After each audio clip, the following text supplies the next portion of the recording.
அதேமாரி மிஷினில் போடும்போது பார்த்தீங்கன்னா துணி கிளாத் வைஸ் போடுங்க. இந்த மாதிரி பனியன் கிளாத்லாம் இருக்குல்ல, இந்த மாதிரி பனியன் கிளாத்லாம் தனியாக எடுத்து வச்சு நான் இதுக்கு முன்னாடி யூஸ் பண்ணதில் என்னோட 2 துணி வந்து லைட்டாக கிழிஞ்சிருக்கு. அது வந்து எனக்கு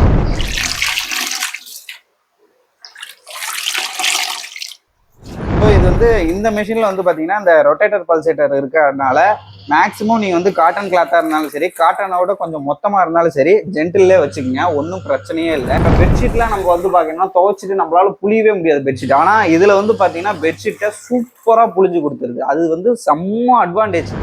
நமக்கு வெயிட் இப்படி ஒரு சைடாக வருது அப்படின்னா இது ஆடும், கிடுக்கிட்டுன்னு ஆடும். இது வந்து உள்ளார வந்து இப்படி மூவ் ஆகிற மாதிரி தான் இருக்கும். அதனால நீங்கள் ஏற்றியும் தாத்தியமாக போட்டிங்கன்னா ரொம்ப கடன்னு ஆடும். அந்த மாதிரி பண்ணக்கூடாது. அது மாதிரி பண்ணிங்கன்னா சீக்கிரமாக வந்து இப்போ தெரியுதுங்களா, அந்த சேஃப்டி கவர் இருக்கிறனால துணி நமக்கு வந்து வெளியவே வரல. சூப்பராக புளிஞ்சிருக்கும். சேஃப்டி கவர் எடுத்துருங்க. சுற்றி இவ்வளோ துவைச்சி முடிச்சதுக்கப்புறம் அழுக்கு இப்படி சரௌண்டிங்ஸில் இருக்கும். அதை நம்ம க்ளீன் பண்ணணும். எப்படி க்ளீன் பண்ணணும், இதை தள்ளி விட்டிங்கன்னா இந்த தண்ணி வந்து பார்த்தீங்கன்னா அப்படியே ஸ்பின்னருக்கு வந்துடும். ஸ்பின்னருக்கும் நமக்கு புளியும் போது தண்ணி தேவைப்பட்டால் புளிஞ்சிக்கலாம். Welcome back to Christia's view.